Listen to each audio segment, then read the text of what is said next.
Judas, siervo de Jesucristo y hermano de Jacobo, a los llamados, amados en Dios Padre y guardados para Jesucristo, misericordia, paz y amor os sean multiplicados.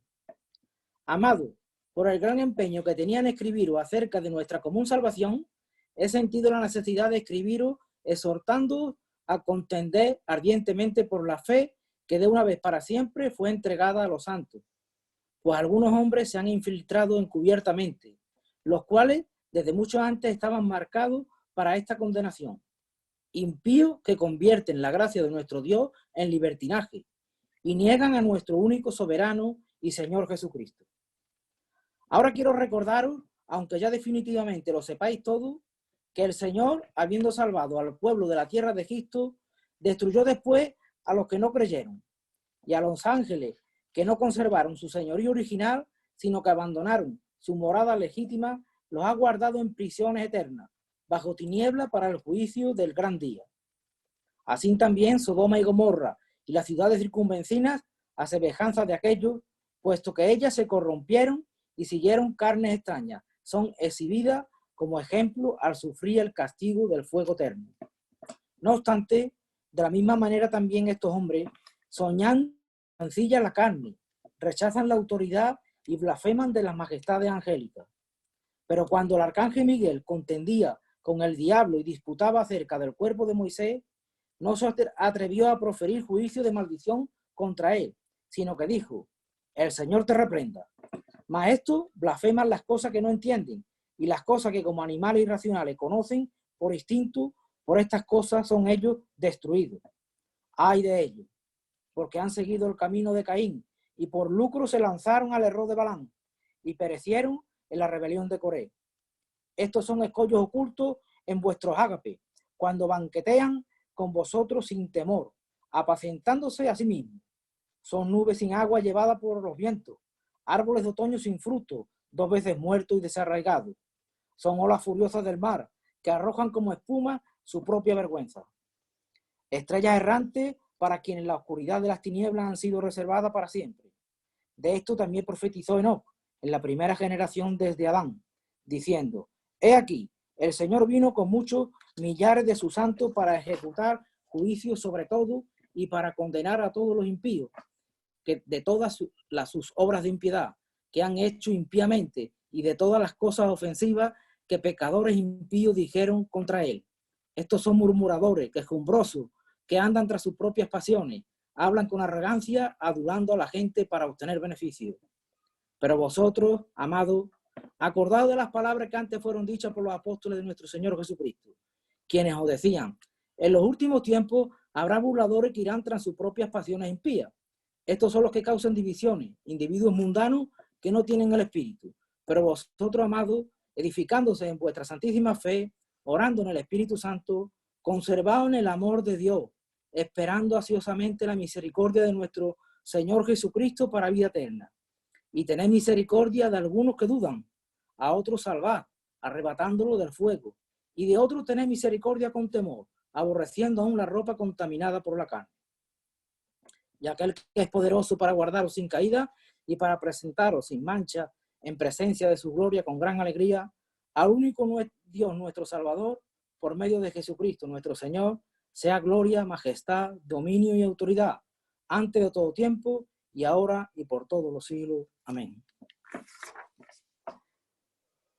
En primer lugar, quiero decir que para la realización de este trabajo, he consultado 3 fuentes. Comentario de John MacArthur, diccionario expositivo Winnie y comentario de Simon J. Kittermake. A medida que yo vaya, le pido a ustedes que sigáis con la carta de Judas, porque yo vi citando algunos versículos de otros autores, pero no tenéis que buscarlo porque yo lo vi leyendo, ¿sabes? Pero sí vamos a volver alguna que otra vez a esta carta de Judas. Así que esta carta de Judas es titulada Judas por ser el autor que la escribió. Él se identifica en el versículo 1. Judas, siervo de Jesucristo y hermano de Jacobo.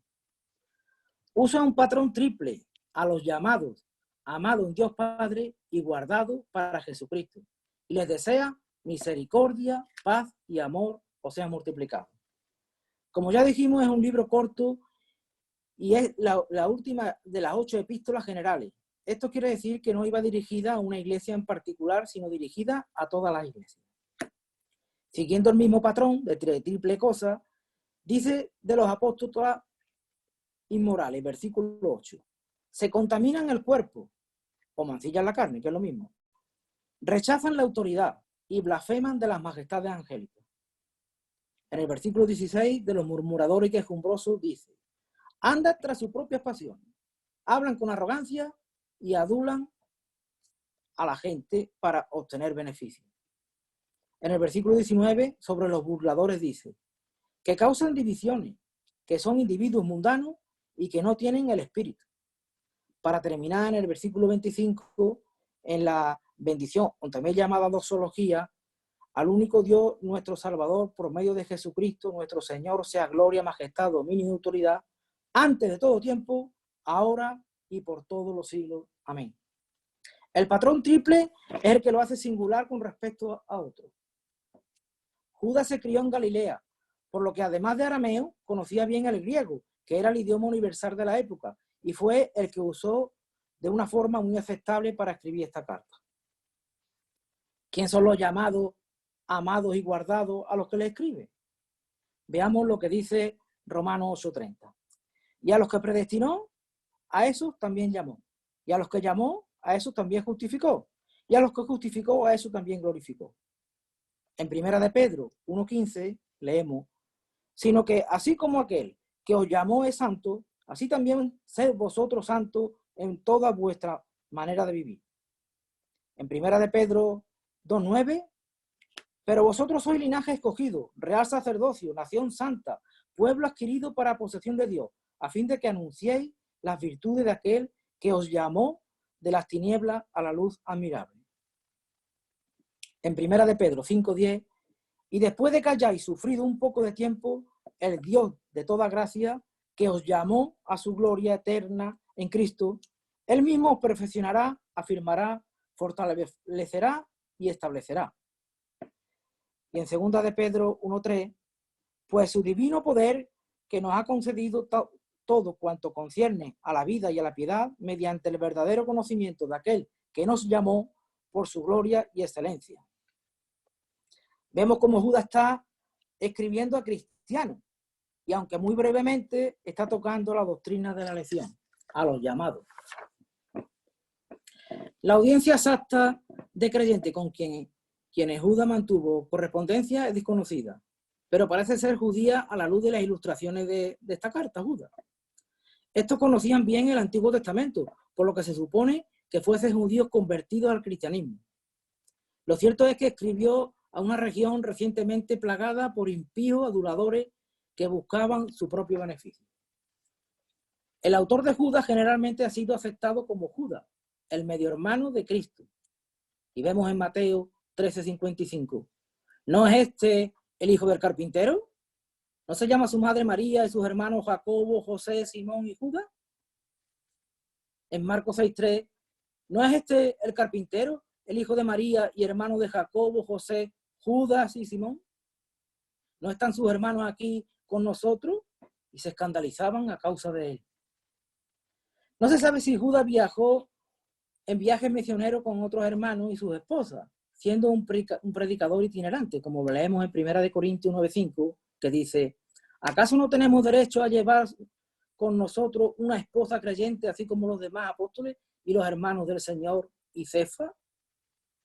¿Está incluido Judas en estos hermanos del Señor? Más bien fuese muy probable que escribiera desde Jerusalén antes de la destrucción. La salutación de Judas es similar a la de Santiago. Santiago, siervo de Dios y del Señor Jesucristo. Judas, siervo de Jesucristo y hermano de Jacobo. El señalamiento a que es hermano de Jacobo, otro de los medio hermanos de Jesús, y el hecho de que no se distingue entre los apóstoles, como vemos en el versículo 17 que podemos leer, pero vosotros, amados, acordaos de las palabras que antes fueron dichas por los apóstoles de nuestro Señor Jesucristo. Esto confirma que este Judas no es Judas Tadeo, que fue el apóstol, sino Judas, hermano de Santiago y el medio hermano de Jesús. Y aunque, como hemos leído en Marcos 6:3, los hermanos se escandalizaban de él. Y en Juan 7:5 leemos, porque ni aun sus hermanos creían en él. Ahora Judas ya se denomina siervo de Jesucristo. Él, junto con otros medios hermanos de nuestro Señor, se convirtió después de la resurrección de Cristo, que leemos en Hechos 1:14. En el aposento alto, todos estos estaban unánimes, entregados de continuo a la oración junto con las mujeres y con María, la madre de Jesús, y con los hermanos de él. Judas, al igual que Santiago, Pedro y Juan, hombres que acompañaron a Jesús en los días en los que vivió como hombre, Jesucristo es el orden inalterable del nombre y título, porque fue el orden de su existencia. Lo conocieron primero como Jesús, llegando a aprender finalmente en su resurrección que él era el Mesías. Pablo, por el contrario, llegó a conocerlo por primera vez en la gloria celestial. En Hechos, lo leemos en Hechos 9:1-6. Y por eso lo cita en su epístola con el orden inverso, Cristo Jesús. Cristo Jesús sugiere su gracia, el excelso que se humilló a sí mismo y da testimonio de su preexistencia. Jesucristo sugiere su gloria, describe al menospreciado y rechazado que fue después glorificado. Judas no cita el Antiguo Testamento directamente, pero hace referencias obvias al mismo, además de literatura apócrifa. En el versículo 5 cita a Éxodo, la rebelión de Satanás en el 6, Sodoma y Gomorra en el 7, la muerte de Moisés en el 9, Caín, Balán y Coré en el 11, Enoc en el 14 y 15 y Adán en el 14. La carta trata no solo de la apostasía. Insta, quiere decir, exhorta también a los cristianos a luchar por la fe, exhortándolos a contender ardientemente por la fe de una vez para siempre que fue entregada a los santos. Versículo 3. Pero vosotros, amados, edificándoos en vuestra santísima fe, versículo 20, y en el 22-23, tened misericordia de algunos que dudan. A otros salvad, arrebatándolo del fuego, y de otros tened misericordia con temor, aborreciendo aún la ropa contaminada por la carne. Es un paralelo cercano a 2 de Pedro 2:1-3 y 3:3. En el 2:1-3 leemos, pero se levantaron falsos profetas entre el pueblo, así como habrá también falsos maestros entre vosotros, los cuales encubiertamente introducirán herejías destructoras, negando incluso al Señor que los compró, trayendo sobre sí una destrucción repentina. Y en el 3:3 de 2 de Pedro leemos, ante todo sabe esto, que en los últimos días vendrán burladores con su sarcasmo, siguiendo sus propias pasiones. Mientras 2 de Pedro espera la venida de los falsos maestros, habrá, introducirán, vendrán, habla en tercera persona de futuro indicativo. Judas habla en presente perfecto, tercera persona, indicativo, activa, transitivo. Algunos hombres se han infiltrado encubiertamente. Quiere decir que ya están presentes y ejerciendo. Impíos que convierten, verbo indicativo plural, tercera persona del presente simple, activa, transitivo, la gracia de nuestro Dios en libertinaje y niegan. Igualmente, verbo indicativo plural, tercera persona presente. Fue escrita después de la 2 de Pedro. Pedro no cita a Judas mientras Judas cita a Pedro. Si Pedro escribió en el año 68-70 después de Cristo, Judas fue después, pero antes de la destrucción de Jerusalén. El énfasis de lo dicho en el versículo 17 que hemos leído, pero vosotros, amados, acordaos de las palabras que antes fueron dichas por los apóstoles, así corrobora que fue después de Pedro, porque Pedro fue apóstol. Aunque por el paralelismo podríamos creer en que está describiendo a las mismas personas, debemos tener cuidado porque entonces estaríamos suponiendo que los dos les está escribiendo a la misma gente. Pedro lo llama falso maestro, mientras Judas lo llama impío. Pedro incide en el concepto de la enseñanza de esto, mientras Judas nos habla de las palabras y los hechos inicuos, perversos, malos, malignos, crueles e inmorales. Pedro indica que habrá falsos maestros entre los miembros de la iglesia, mientras Judas nos dice que se han infiltrado entre los creyentes. Sabemos que Pedro les escribía a los dispersados por el Asia Menor, judíos y gentiles convertidos. Mientras Judas, al no manifestarlo y al observar el trasfondo judío que se refleja, se supone que fuesen escritas para judíos convertidos en la dispersión. Debido a su relación con Jesús, su conocimiento como testigo ocular del Cristo resucitado y el contenido de esta epístola, fue reconocida como inspirada y fue incluida en el canon muratorio. En el año 170 después de Cristo leemos en MacArthur. Por lo contrario, Simon Kistemaker dice que fue definitivamente en el concilio de Cartago en el año 397 después de Cristo. No obstante, ya en el año 200 después de Cristo, Clemente cita la epístola de Judas. En este mismo año, Tertuliano manifiesta que no tiene un testimonio en el apóstol Judas. Orígenes también lo titula apóstol repetidas veces y cita su carta como escritura. Un siglo más tarde, en el 300 después de Cristo, Eusebio cita como libros discutidos no solo la epístola de Judas, sino la de Santiago, la segunda de Pedro y la segunda y tercera de Juan, cuando está resumiendo los libros del Nuevo Testamento en su historia de la Iglesia. Hubo mucha gente que la rechazaban al citar libros apócrifos, como Primera de No y la alusión a la asunción de Moisés. Así lo manifiesta Jerónimo a finales del siglo IV, aunque él mismo pone la carta como escritura en el Nuevo Testamento. En el 1522, Martín Lutero sostiene que la epístola de Judas es un resumen de la segunda de Pedro, razón por la cual es necesaria incluirla dentro de las epístolas del Nuevo Testamento, aunque la dejó en el canon. Juan Calvino, por su parte, la aceptó porque la Iglesia primitiva la colocó entre los libros canónicos y además por ser útil y no contener nada inconsistente con la pureza de la doctrina apostólica. Contexto histórico. Judas vivió en el tiempo en el que el cristianismo estaba bajo un ataque político duro por parte de Roma y la introducción espiritual provocadora por parte de apóstatas. A excepción de Juan, quien vivió al cierre del siglo, todos los demás apóstoles habían sido martirizados y se pensaba que el cristianismo fuese extremadamente frágil. De esta manera, Judas llamó a la Iglesia a pelear en medio de una inmensa batalla espiritual por la verdad. Tema histórico y teológico. Judas es el único libro del Nuevo Testamento enfocado en confrontar la apostasía, lo cual quiere decir traición de la fe bíblica verdadera. Lo vemos en los versículos del 5 al 16. Los apóstatas son descritos en otros lugares, en 2 Tesalonicenses 2, 8, 10, en Hebreos 10, 29, en 2 de Pedro 2, 1, 22, en 1 de Juan 2, 18, 23. Él escribió para condenar a los apóstatas y alentar a los creyentes a contender por la fe. Llamó al discernimiento por parte de la Iglesia y a una defensa rigurosa de la verdad bíblica. Él siguió los ejemplos antiguos primero de Cristo. Veamos lo que decía Cristo en Mateo 7:15.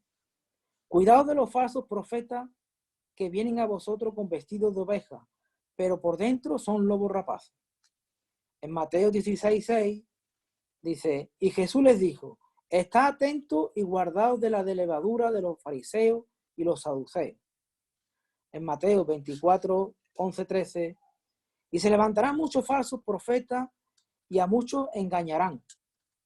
Y debido al aumento de la iniquidad, el amor de muchos se enfriarán. Pero el que persevere hasta el fin, este será salvo. Y en Apocalipsis 2, 2, 3, yo conozco tus palabras, tu fatiga y tu perseverancia, y que no puedes soportar a los malos, y has sometido a prueba a los que se dicen ser apóstoles y no lo son, y lo has hallado mentiroso. Tienes perseverancia y has sufrido por mi nombre y no has desmayado. En segundo lugar, Judas se apoyó en el ejemplo de Pablo, y vemos en Hechos 20, 29, 30. Sé que después de mi partida vendrán lobos feroces entre vosotros que no perdonarán el rebaño, y que de entre vosotros mismos se levantarán algunos, hablando cosas perversas para arrastrar a los discípulos tras ellos. Pablo también en 1 Timoteo 4:1, pero el Espíritu dice claramente que en los últimos tiempos algunos apostatarán de la fe, prestando atención a espíritus engañadores y a doctrinas de demonios. En 2 de Timoteo 3, 1, 5, pero debes saber esto, que en los últimos días vendrán tiempos difíciles, porque los hombres serán amadores de sí mismos, avaros, jactanciosos, soberbios, blasfemos, desobedientes a los padres, ingratos, irreverentes, sin amor, implacables, calumniadores, desenfrenados, salvajes, aborrecedores de lo bueno, traidores, impetuosos, envenecidos, amadores de los placeres en vez de amadores de Dios, teniendo apariencia de piedad, pero habiendo negado su poder, a los tales evita. Y en 2 de Timoteo 4, 3, 4, porque vendrán tiempos cuando no soportarán la sana doctrina, sino que teniendo comezón de oído, acumularán para sí maestros conforme a sus propios deseos, y apartarán sus oídos de la verdad y se volverán a mitos. En tercer lugar, se apoyó Judas en Pedro, que ya hemos leído ahora con anterioridad. Y en cuarto lugar, tomó el ejemplo de Juan. Y vemos en 1 de Juan 4, 1, 3. Amados, no creáis a todo espíritu, sino probad los espíritus para ver si son de Dios, porque muchos falsos profetas han salido al mundo. En esto conocéis al Espíritu de Dios. Todo espíritu que confiesa que Jesucristo ha venido en carne es de Dios. Y todo espíritu que no confiesa a Jesús no es de Dios. Y este es el espíritu del anticristo, el cual habéis oído que viene y que ahora ya está en el mundo. En 2 de Juan 6:11 dice, y este es el amor, que andemos conforme a su mandamiento. Este es el mandamiento tal como lo habéis oído desde el principio, para que andéis en él. Pues muchos engañadores han salido al mundo que no confiesan a Jesucristo, que Jesucristo ha venido en carne. Este es el engañador y el anticristo. Tened cuidado para que no perdáis lo que hemos logrado, sino que recibáis abundante recompensa. Todo el que se desvía y no permanece en la enseñanza de Cristo no tiene a Dios. El que permanece en la enseñanza tiene tanto al Padre como al Hijo. Si alguno viene a vosotros y no trae esta enseñanza, no lo recibáis en casa, ni lo saludéis, pues el que lo saluda participa de sus malas obras.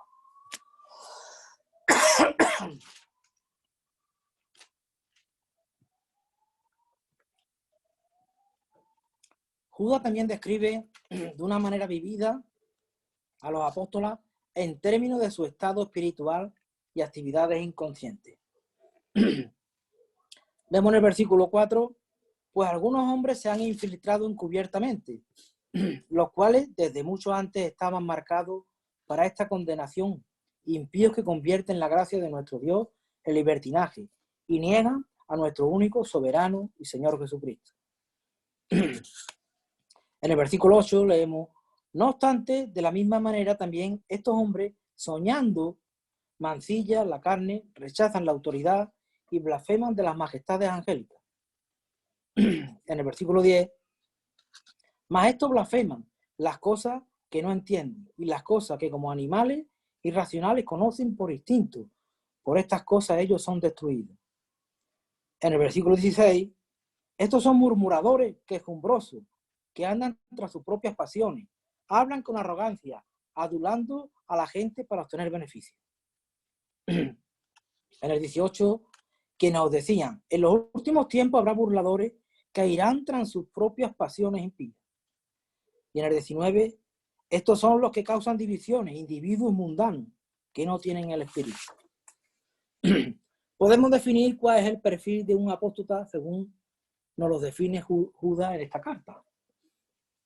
Son impíos, moralmente pervertidos, niegan a Cristo, soñadores, contaminan la carne, rebeldes, maldicen a los ángeles santos, ignorantes, corrompidos, pasan desapercibidos, murmuradores, quejumbrosos, buscan faltas, son pasionales intensos, hablan arrogantemente, aduladores, son insensatos, burladores, causan divisiones, piensan en términos mundianos y no tienen el espíritu. Centrándonos en el análisis de los párrafos que hemos identificado, vemos en primer lugar el saludo. En el saludo, los destinatarios ya vimos que son los llamados. Amados en Dios Padre. Nos dice que son personas que viven en la esfera del amor de Dios y son amados por Dios. Y guardados para Jesucristo. Nos manifiesta que son personas guardadas por Dios para el día de Jesucristo. En la oración de Pablo por la santificación a los tesalonicenses leemos en 1 Tesalonicenses 5:23: y que el mismo Dios de paz os santifique por completo, y que todo vuestro ser, espíritu, alma y cuerpo, sea preservado irrepresiblemente para la venida de nuestro Señor Jesucristo. El deseo de Judas sobre estas personas lectoras de su carta es que la misericordia, la paz y el amor de Dios le fuesen multiplicadas. Tendré misericordia con quien tendré misericordia, dice el Señor. La misericordia emana de Dios y es posible obtenerla como una virtud cristiana a diferencia de aquellos que no lo son. Dios tolera a los pecadores demostrándole paciencia cuando lo que se merece es el castigo. La paz es la restauración de las relaciones rotas. La bendición de la paz culmina en una prosperidad espiritual que resulta en amor. ¿Cómo multiplica Dios la misericordia? ¿Por qué número la multiplica? ¿Por 2, por 4, por 6? ¿A todos por igual? Dios multiplica su misericordia a medida que nos acercamos a su trono y le pedimos perdón por nuestros pecados. Cuando más vamos a Dios con nuestros pecados, tanto más Dios nos concede su misericordia. Y así es la multiplicación que Judas anhela para sus lectores.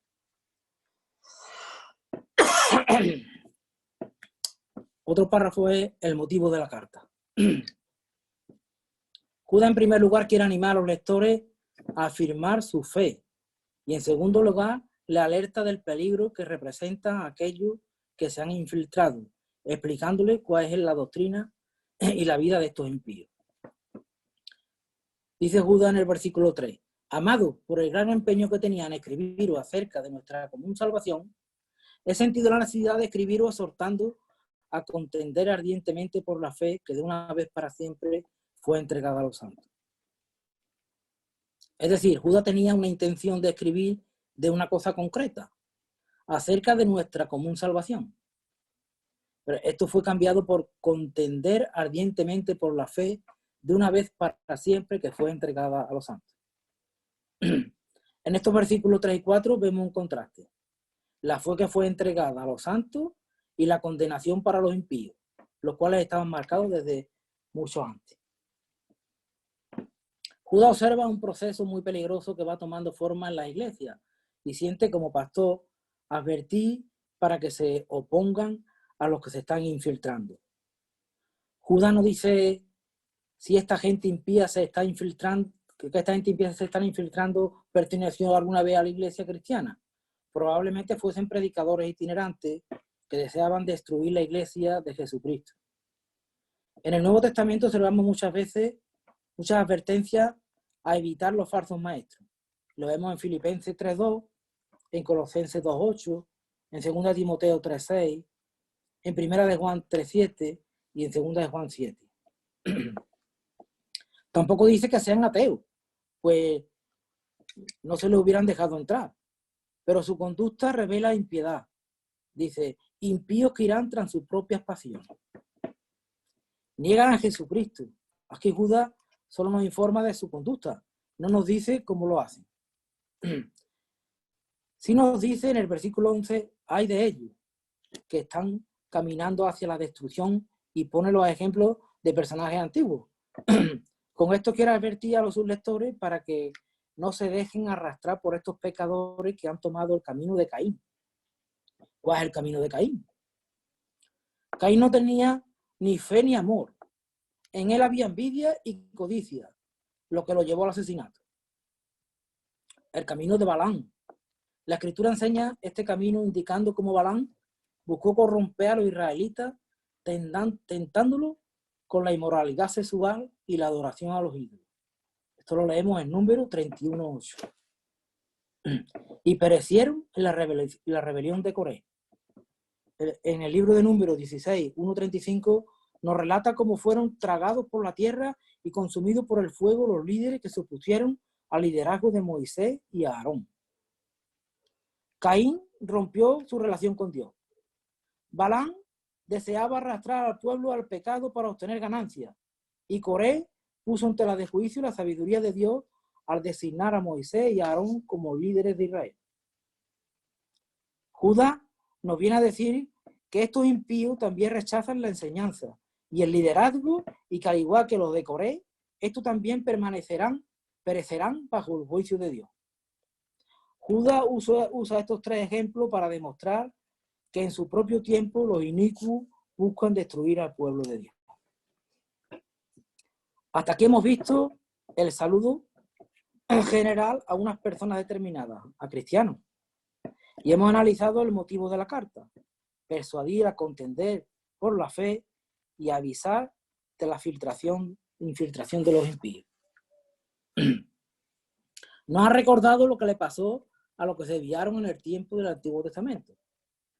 Versículo 5-7 dice: ahora quiero recordaros, aunque ya definitivamente lo sepáis todo, que el Señor, habiendo salvado al pueblo de la tierra de Egipto, destruyó después a los que no creyeron, y a los ángeles que no conservaron su señorío original, sino que abandonaron su morada legítima, los ha guardado en prisiones eternas, bajo tiniebla para el juicio del gran día. Así también Sodoma y Gomorra y las ciudades circunvecinas, a semejanza de aquello, puesto que ellas se corrompieron y siguieron carne extraña, son exhibidas como ejemplo al sufrir el castigo del fuego eterno. Hemos visto las características y acciones de los impíos, del versículo de 8 al 10, que dice: no obstante, de la misma manera, también estos hombres, soñando, mancillan la carne, rechazan la autoridad y blasfeman las majestades angélicas. Pero cuando el arcángel Miguel contendía con el diablo y disputaba acerca del cuerpo de Moisés, no se atrevió a proferir juicio de maldición contra él, sino que dijo: el Señor te reprenda. Mas estos blasfeman las cosas que no entienden, y las cosas que como animales irracionales conocen por instinto, por estas cosas son ellos destruidos. Ay de ellos, porque han seguido el camino de Caín y por lucro se lanzaron al error de Balaam y perecieron en la rebelión de Coré. Ahora vamos a ver el versículo 12 y 13, lo que hacen los impíos. Dice: estos son escollos ocultos en vuestros ágapes, cuando banquetean con vosotros sin temor, apacentándose a sí mismos. Son nubes sin agua llevadas por los vientos, árboles de otoño sin fruto, 2 veces muertos y desarraigados. Son olas furiosas del mar que arrojan como espuma su propia vergüenza. Estrellas errantes para quienes la oscuridad de las tinieblas ha sido reservada para siempre. Judas compara a estos hombres con escollos. ¿Qué es un escollo? Son piedras ocultas, obstáculos peligrosos en el mar donde las naves tropiezan y son destruidas. Está apuntando al hereje que se mezcla en la comunidad y que no ha sido todavía identificado como peligroso para la iglesia, aunque ellos en las comidas de fraternidad lo hacen muy públicamente. Viven vidas inmorales, rechazan la autoridad, se comportan como animales y fomentan la división con sus actividades. ¿Qué era una fiesta de comunidad fraternal?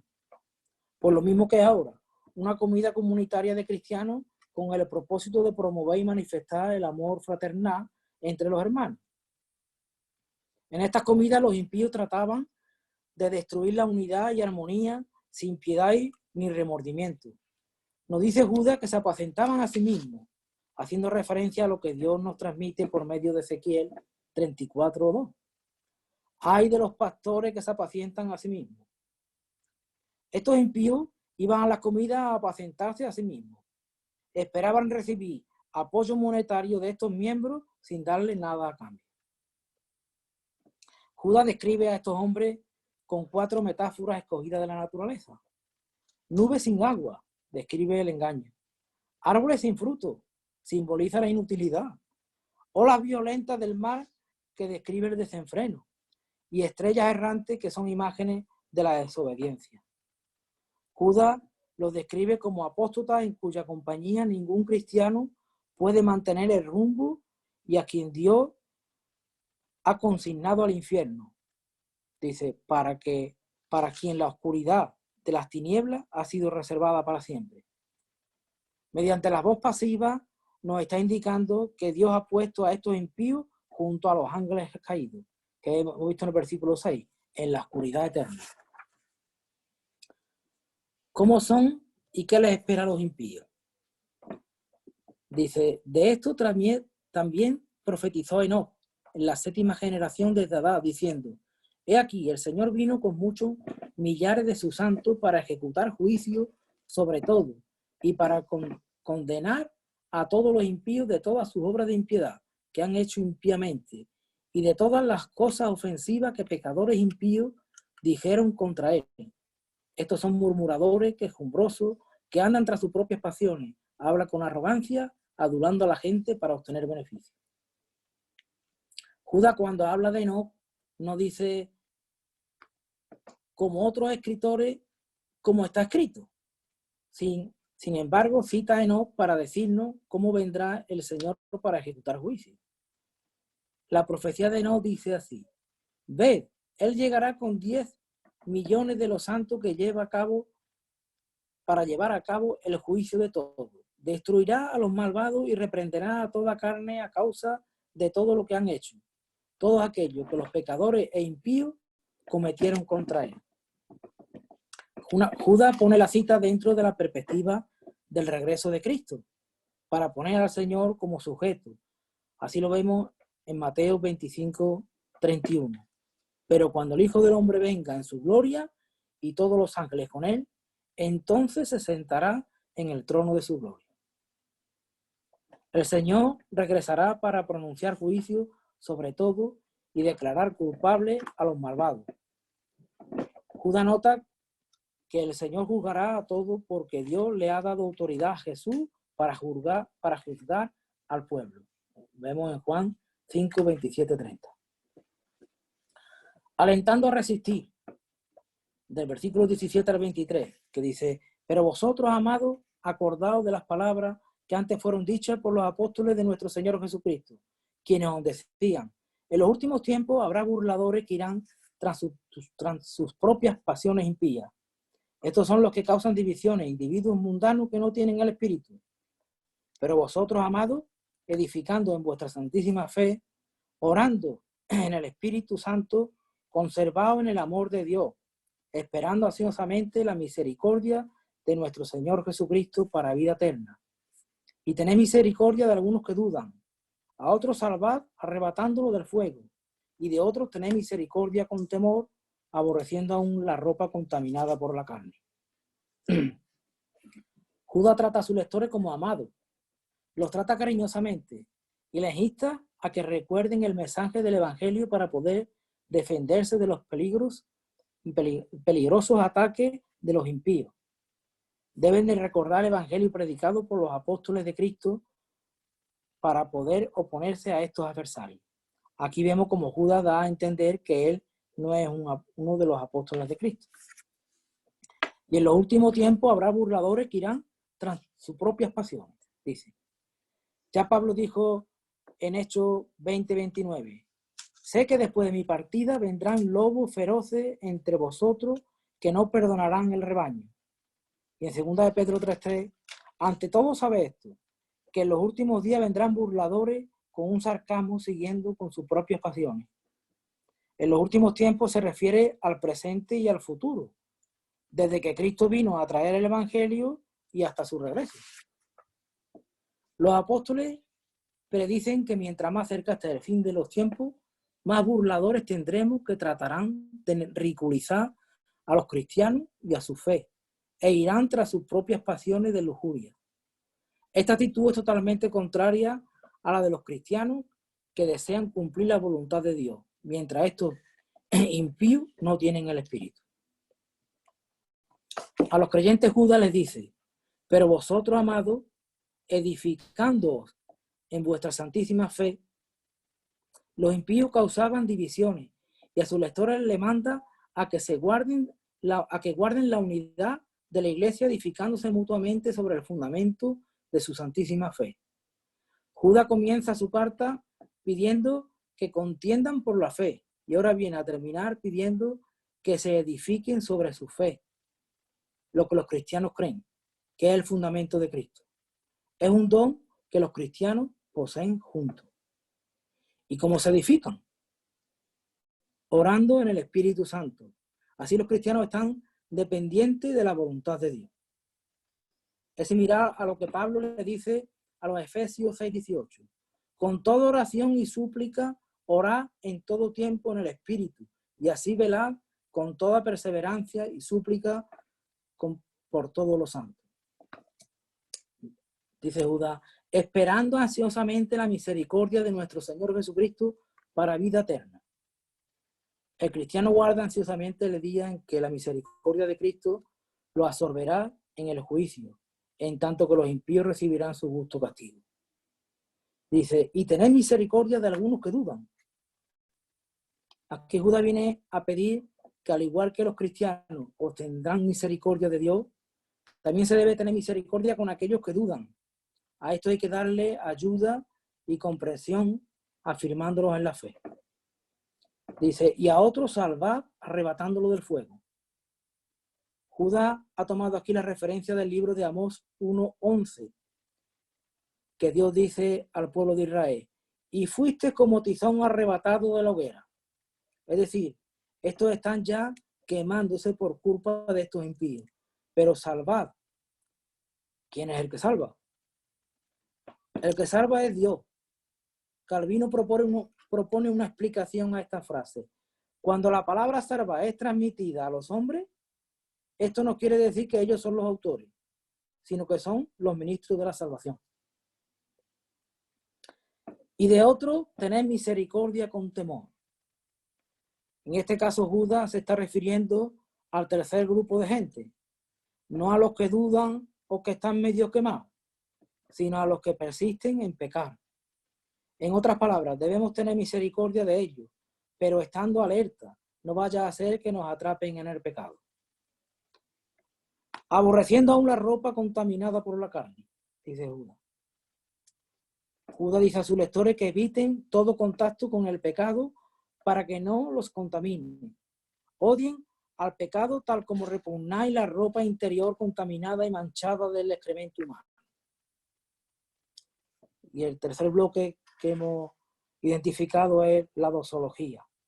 Y aquel que es poderoso para guardaros sin caída y para presentaros sin mancha en presencia de su gloria con gran alegría, al único Dios nuestro Salvador, por medio de Jesucristo nuestro Señor, sea gloria, majestad, dominio, autoridad antes de todo tiempo, y ahora y por todos los siglos. Amén.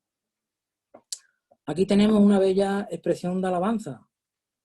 Judas comienza su carta atribuyendo amor y protección a Dios Padre y Jesucristo. Y ahora termina alabando a Dios y a Jesucristo por proteger a los creyentes y por presentarlos ante la presencia de Dios. Desde antes de todos los siglos, ahora y para siempre. Aquí vemos la totalidad del tiempo. También el escritor de Hebreo usa términos similares para describir la dimensión temporal en relación con Jesús. Jesucristo es el mismo ayer y hoy y por todos los siglos. Y termina con un amén. Que así sea. ¿Qué aplicaciones debemos extraer nosotros que acabamos de leer y escudriñar esta carta? Primero, a los pastores. Su primera tarea es la de alimentar a la gente con la palabra de Dios.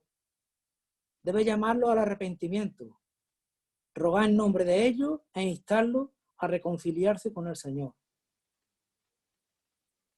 Segunda misión de los pastores es aconsejar, exhortar y animar a la gente a luchar por la fe que se le entregó a los llamados una vez por todas. La tercera misión del pastor, junto con la de los líderes designados, es mantener el orden y la disciplina en la iglesia. Deben de oponerse a cualquier persona que mediante su comportamiento y su doctrina traten de extraviar a los creyentes. A los creyentes, si quieres que la misericordia de Dios sea multiplicada sobre ti, acude a Él y confiésale tus pecados pidiéndole perdón. Ahora quiero recordaros aunque ya definitivamente lo sepáis todo, dice Judas en esta carta. ¿De verdad que lo sabemos todo? Debemos de leer la palabra y recordar las palabras para que no vengan burladores a vendernos un evangelio adulterado y que nos descarríen tanto de la vida como de la sana doctrina. En el Salmo 119:11 podemos leer: en mi corazón he atesorado tu palabra para no pecar contra ti. Otra aplicación es que debemos fortalecernos mutuamente en la fe, orando y esperando en la voluntad de Dios para vida eterna. Debemos animar a los que dudan, a los que están apartados y han dejado de reunirse. Debemos de confrontar con aquellos que están todavía medio quemados, es decir, los que están escuchando doctrinas de hombres que regalan el oído acomodándose a los tiempos y no profundizando en la verdadera doctrina de Jesucristo. Debemos de tener misericordia de los falsos maestros por lo que les espera en el día del juicio, pero debemos de apartarnos de ellos y, como nos dice segunda de Juan 1:8, tened cuidado para que no perdáis lo que hemos logrado. Y en el versículo 10:11, si alguno viene a vosotros y no trae esta enseñanza, no lo recibáis en casa ni lo saludéis, pues el que lo saluda participa de su mala obra. Hasta aquí la palabra. Le pido a Miguel que ore por la palabra pronunciada. Muy bien, Señor, te damos gracias, Padre, porque no nos has dejado, Señor, sin saber cómo vivir, sin saber la verdad. Señor, nos has revelado en tu palabra tan claramente, Señor, que a medida que se acerca tu venida, Señor, a medida que va pasando los años, Señor, la herejía, la mentira, el engaño está, Señor, buscando desviarnos, Señor, y destruir tu iglesia. Pero te adoramos porque tú has prometido que nada, ni nadie, ni las puertas del Hades prevalecerán contra ella, sino que tú eres quien nos guarda, nos protege, Señor, y por eso te adoramos, como termina Judas, Señor, recordándonos que solo tú tienes el poder para salvarnos, Señor, el poder para reconciliarnos contigo, Señor, para enseñarnos, Señor, para corregirnos, para instruirnos, y aún el poder, Señor, para asegurar nuestra salvación, Señor, viviendo una vida de santidad, Señor, viviendo una vida en dependencia de la misericordia que has tenido con nosotros, Señor.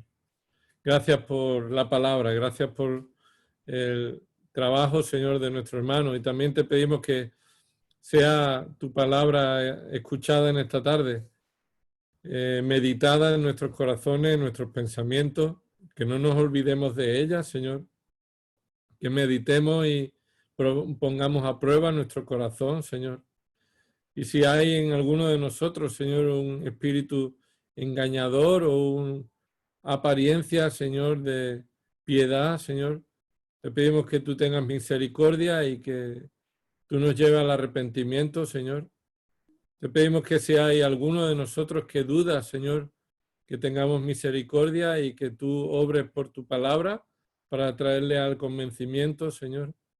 Que si hay alguno que está, Señor, siendo influenciado por doctrinas que no son la fe santa, Señor, sino que están escuchando otras doctrinas de hombres, Señor, te pedimos que tú también le traigas al convencimiento, Señor, de que solo en tu palabra encontramos el agua pura, limpia, Señor, la leche no contaminada, Padre.